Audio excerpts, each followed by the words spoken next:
አሰላሙ አለይኩም ወራህመቱላሂ ወበረካቱ። ሰላም ውድና የተከበራችሁ ቤተሰብ እንዴት ናችሁ? ሊዳና ናችሁ ወይ? ሁላችሁም በያላችሁበት ሰላማችሁ ብዝት ይበልልኝ የኔ ውዶች፣ ደግዬ ናችኋ። ጨረቃዎቻችን መተውልናል። የኔ ቆንጆዎች፣ የኛ ድምቀቶች ውብ ሆነው መጥተዋልና ሲመስለኝ ቅመሟ የነች ሰርፕራይዝ ያደረገችው ይመስለኛል። ማለት በቤት ውስጥ ላይክ ፏፈሽ አድርጋ ምናምን ነገር እንደዛ ይመስለኛል። እና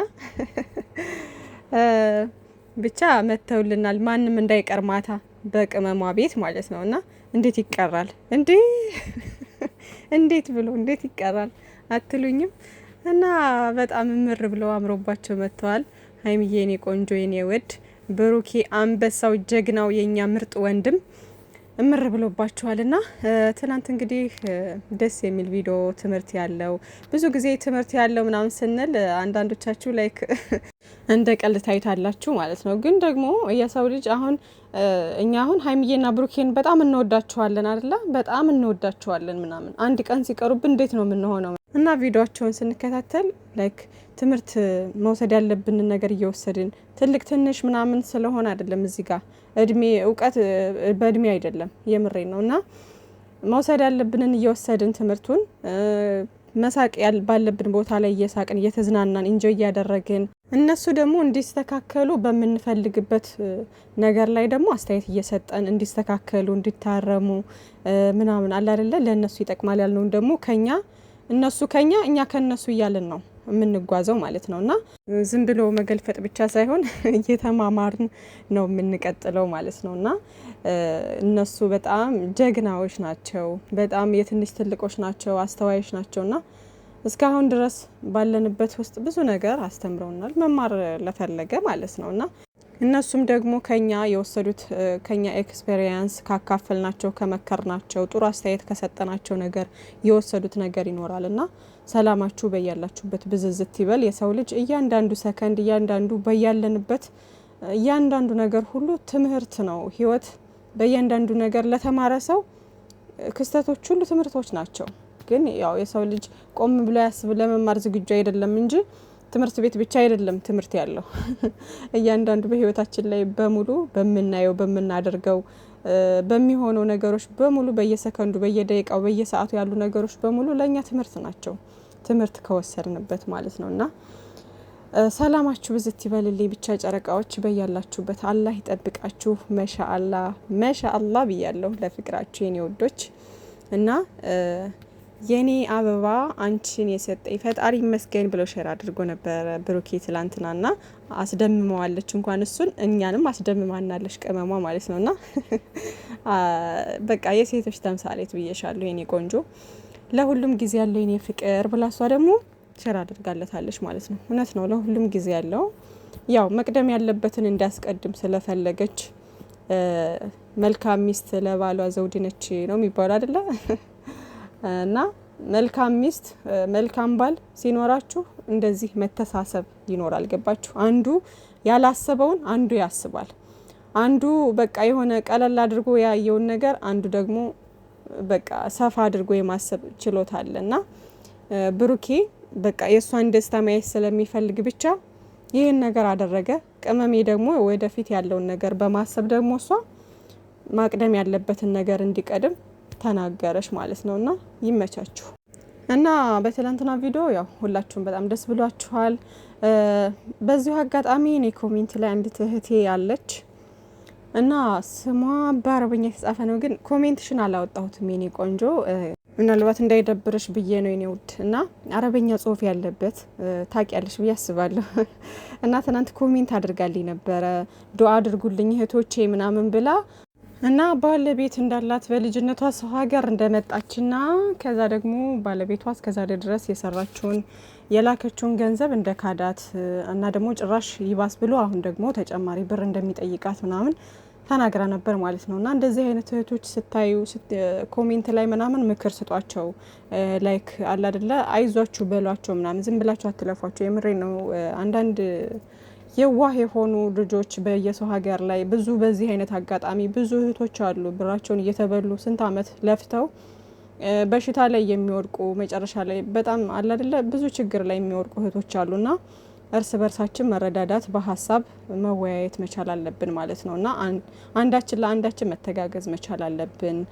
እዚህ ጋር ያው ሁላችንም እናውቀዋለን አይደለ የሰው ቤትን እንዴት ተሰርቶ እንዴት ተለፍቶ እንደሚመጣ እናውቀዋለን ማለት ነውና በዚሁ አጋጣሚ ለሷ ብቻ ሳይሆን ለሁላችሁም እህቶቼ ማለት እኔ ከናንተ ተሽዬ አይደለም ግን ትክክለኛውን መንገድና መሆን ያለበትን ነገር ላካፍላችሁ እወዳለሁ ማለት ነው። ምክንያቱም እዚህ ሰው ሀገር ላይ ስትኖሩ መርዳት ያለባችሁ እናት አባት ቤተሰብ አለ አይደለ ለቤተሰቦቻችሁ ራሱ መርዳት ባለባችሁ መንገድ ነው የምትረዱት ማለት ሁሉንም ነገር እንትን ብላችሁ ሳይሆን ለእናንተም እያሰባችሁ ለቤተሰብ መርዳት ያለባችሁን እየረዳችሁ ሁል ጊዜ ደግሞ በዛው እንትን ማለት የለባችሁም። ገባችሁ? ለራሳችሁ የሚባል ነገር አለ። ለራሳችሁ ህይወትም ደግሞ ማሰብ መቻል አለባችሁ። ነገ ብትሄዱ ገንዘብ ከሌላችሁ የምሬ ነው ቤተሰብም ቢሆን እንትን ይላል። ገባችሁ አይደለና ለራሳችሁ ማሰብ አለባችሁ እህቶቼ። እዚህ ጋር የምትልኩትን ብር የት ነው እንዴት ነው በምን አይነት ሁኔታ እየዋለ ነው የሚለውን ነገርም ማወቅ አለባችሁ።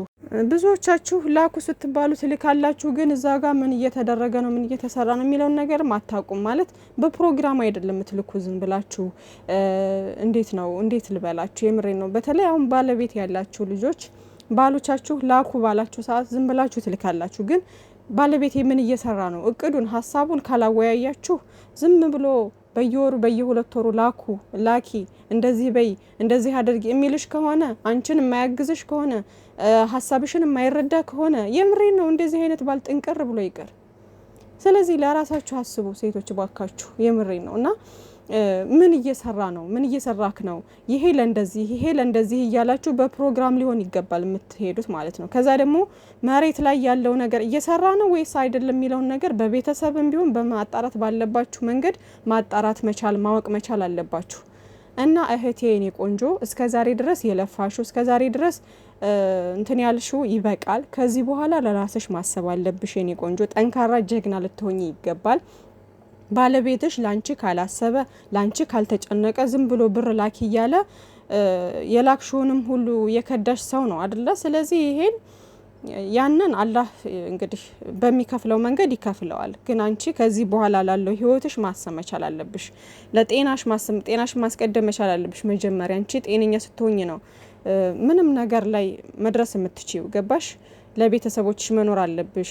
እህትም ወንድምም የለኝም ብለሽኛል የኔ ቆንጆ። መወለድ ቋንቋ ነው። እኔ አንዷ እህትሽ ነኝ።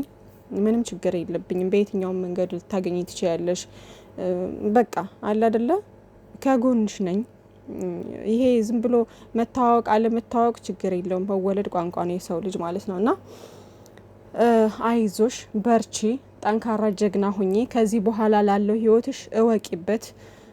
በቃ ይሄ ባለቤትሽ ደግሞ ግዴታ ባለቤትሽ ሆነና ሁሉን ነገር ማዘዝ ወይም ደግሞ አንዳንዴ ማወቅ ያለብን ነገር ምን አለ መሰላችሁ፣ ባልና ሚስት ማለት እኩል ፍቅር መሰጣጣት መቻል አለባችሁ። ይሄ የበላይ የሚባል ነገር አይሰራም። ባልሽ ስለሆነ ባልሽ የበላይ መሆን አለበት፣ አንቺን እየረገጠ ማኖር አለበት ማለት አይደለም። ባልና ሚስት ማለት እኩል ፍቅር እየተሰጣጣሽ እሱ አንቺን ማዳመጥ መቻል አለበት፣ ለአንቺ ማሰብ መቻል አለበት።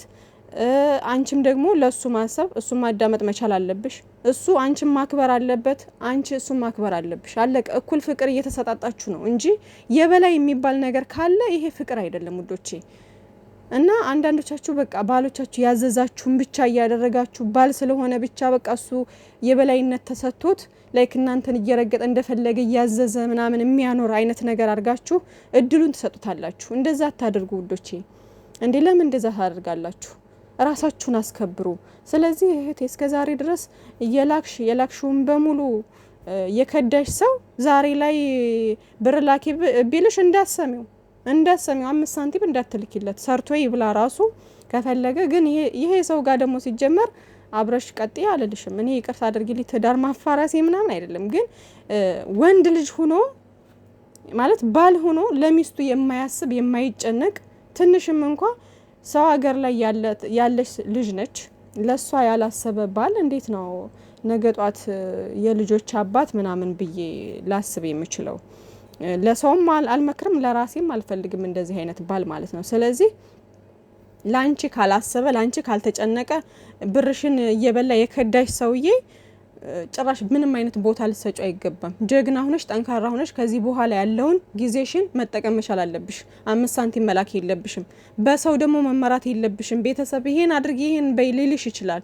ኖ አንቺ ራስሽን የምታውቂው ስለ ራስሽ ነሽ። ስለዚህ ቤተሰብ ስለሆኑ እሺ ማለት አለብኝ ምናምን የሚባል ነገር አይሰራም። በቃ ያልሆነሽን ያልበጀሽን ሰው መተው መቻል አለብሽ እህቴ።